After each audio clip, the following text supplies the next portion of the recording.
phenomenal. Aerodynamics is one of the key areas which gives you the edge in Formula One. So using high-performance compute technology, we can run tens of thousands of simulations every single season, so we can understand the full flow of a field of air around the car and how a race might play out. Et voilà cette magnifique voiture, ce bolide qu'on vient de découvrir. Donc c'est la nouvelle McLaren, la 35M McLaren, qui vient de célébrer une magnifique victoire avec un doublé au Grand Prix d'Italie avec ses pilotes Ricciardo et Norris qui ont donc occupé les 2 premières places du podium. Et ça après une période de disette quand même assez longue, plus de 10 ans. Alors j'irai pas jusqu'à dire que c'est grâce à vous, Eric Bézi, donc qui travaillait pour Dell Technologies. Vous êtes le directeur technique, ambassadeur de l'innovation chez Dell. Néanmoins, on peut quand même remarquer que la F1 devient une vitrine technologique aussi pour ce secteur de l'informatique et c'est de ça dont vous allez nous parler. Racontez-nous déjà ce que vient faire un grand constructeur d'ordinateurs dans une écurie de F1. Eh bien, on va moderniser l'ensemble de la chaîne parce que tout se passe autour des données. Donc ça commence à la R&D, ça passe par les usines et ça va jusque sur la piste où on va même projeter des petits data centers sur le circuit. Donc on retrouve vos technos sur toute la chaîne de McLaren Racing, mais dites-nous plus précisément. Par exemple, là, quand vous dites même jusque sur la piste, vous projetez des data centers, c'est-à-dire ? On va mettre toute une infrastructure informatique pour capturer les données au plus près. Je vais vous donner 3 chiffres pour illustrer ce que ça apporte l'informatique pour McLaren. Ouais. Ces 3 chiffres, c'est 20, 2 et 1000. 20 parce que McLaren, aujourd'hui, ils usinent une pièce pour la voiture toutes les 20 minutes. Donc, toutes les 20 minutes, on change une pièce. Il y a 75 000 pièces dans une Formule 1 et 80% des pièces sont changées pendant la saison. Vous voyez le rythme. On est à un facteur à l'échelle vraiment très, très fort. 2, parce qu'avec cette technologie, ils sont capables de concevoir une voiture 2 fois plus vite qu'avant et 2 fois moins chère. Et 1000, c'est le nombre de simulations, et même plus de 1000, qu'ils font entre chaque Grand Prix, pour prendre les bonnes décisions, et même sur le Grand Prix. C'est pour ça qu'on a des équipements qui capturent l'information. Il y a plus de 300 capteurs sur la voiture. En une seconde, il y a plus de... Mais ce ne sont pas vos capteurs. Ce sont des capteurs de partenaires. Ouais. Nous, on est un industriel pour les industriels. Donc on est capable de tout industrialiser, intégrer, faire des solutions qui sont à la fois les mêmes qu'on peut trouver dans un data center classique, et qu'on peut projeter justement au plus près dans des conditions un peu plus compliquées, parce que c'est pas, il y a de la poussière partout, il y a tout ça, et on va pouvoir s'intégrer avec des partenaires pour pouvoir capturer ces données. Donc c'est 100 000 points de données par seconde qui remontent, et qu'on va pouvoir faire ces simulations pour savoir est-ce qu'il faut s'arrêter, est-ce qu'il faut changer une roue. Donc voilà, tout ça par rapport à la stratégie de course. Et donc ce data center, il est mobile en même temps Absolument, que oui. les voitures bien sûr, courent. Bien sûr. Tout, à chaque fois qu'il y a un changement de circuit, il y a ces data centers qui sont projetés sur la piste, avec tout l'équipement périphérique qui va avec, les écrans, les ingénieurs, plus évidemment tout l'historique qui est lui gardé en centrale, parce qu'on capture un certain nombre de données localement, mais aussi on a les données d'historique pour continuer à faire évoluer les modèles.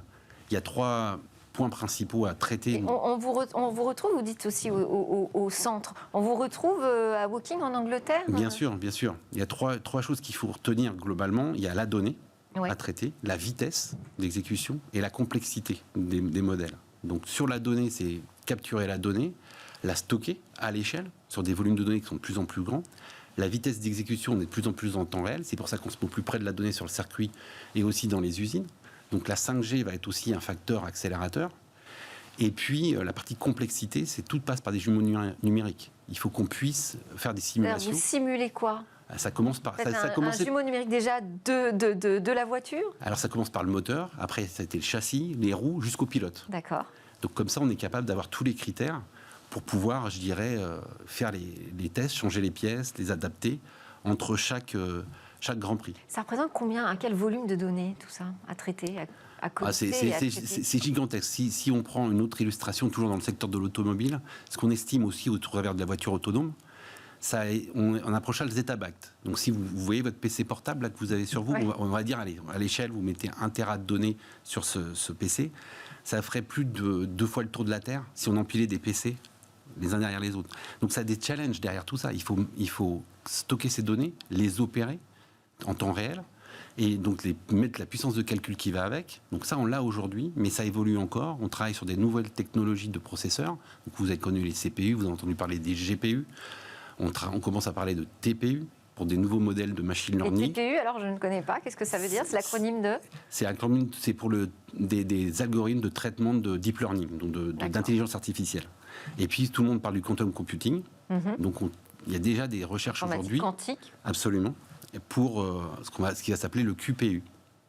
Donc on anticipe tout ça, nous, en termes de R&D, pour pouvoir avoir la bonne techno. C'est la version Formule 1, finalement, de l'informatique qui se passe aujourd'hui dans le partenariat. Bien sûr, parce que typiquement, c'est un tel enjeu. Pour nous, c'est un super laboratoire pour accélérer notre propre recherche et développement qui, après, s'appliquera dans d'autres domaines. Ça s'applique déjà. Donc et pour les acteurs de la Formule 1, vous avez parlé beaucoup de vitesse d'exécution. Qu'est-ce qu'il y a comme promesse finalement dans l'ensemble de cette collecte de data? Mais parce qu'en fait, si la première place, entre la première place et la dernière place sur un circuit de Formule 1, ça se joue à 4%. Et le top 5, ça se joue à 0,15%. Donc tout est dans le détail. Ah, mais c'est ce 0,5% parce que c'est pas le pilote. Mais vous entendez Ricardo, il a besoin de données, le pilote. Ouais. Et les ingénieurs ont besoin de données aussi pour prendre les bonnes décisions. Et là, quand on parle de tous ces facteurs, du nombre de données qu'on remonte, un humain n'a pas possible de pouvoir croiser toutes ces données en temps réel. C'est pas nouveau. Les algorithmes qu'on utilise, c'est des algorithmes de mathématiques scientifiques, de statistiques, etc. Le problème qu'on avait à l'époque, c'est qu'on n'avait pas les puissances de calcul pour pouvoir l'opérer et la capacité de stockage pour pouvoir alimenter tout ça en temps réel. Là, aujourd'hui, on l'a. Et ce jumeau numérique, typiquement, ça vous permet de faire des simulations aussi en fonction de la météo, du terrain Absolument, et de la stratégie de course des autres écuries. Ah oui. Tout est pris en compte. Tout est pris en compte. Donc, c'est un challenge. Ce qu'on voit aussi, ces jumeaux numériques, c'est un gros apport dans l'industrie au global, parce que ça permet de faire beaucoup plus de simulations, et donc on va plus vite dans l'innovation. Et aussi, c'est plus vert. Ça peut paraître contre-intuitif. Alors là, oui, vous m'étonnez un petit peu quand même. Parce qu'en fait, on se dit ça consomme de l'énergie électrique, ce qui est vrai. Mais en fait, quand on regarde un cycle de développement industriel, si on fait des simulations avec des matières premières, c'est très coûteux en extraction. Alors que là, quand on a créé un jumeau numérique, et ça coûte de l'énergie, mais beaucoup moins. Et ce qu'on espère aussi, c'est avec des énergies de plus en plus... En même temps, ça incite à faire davantage de simulations. Je ne sais pas si le rapport est aussi simple que ce que vous présentez, mais... Le rapport, c'est... On parie aussi sur l'énergie verte. Plus il y aura d'énergie verte, plus ces alimentations de technologies numériques seront vertes de facto. Ce que Dell pousse aussi, c'est on a ce qu'on appelle Moonshot Goal, donc on vise la Lune. Hein. Donc Michael Dell donne des défis à l'entreprise. Le défi de 2030, c'est que... Quand vous dites que vous visez la Lune, c'est au sens concret du terme ou c'est au sens figure imagé. Bon. On s'engage à ce que lorsqu'on livre un équipement chez nos clients d'ici 2030, ce soit dans le circuit court, donc en mode recyclé, donc on a un élément recyclé en face, donc bilan carbone neutre. Donc déjà ça, et après on parie aussi, on accompagne d'ailleurs ces recherches sur l'énergie propre.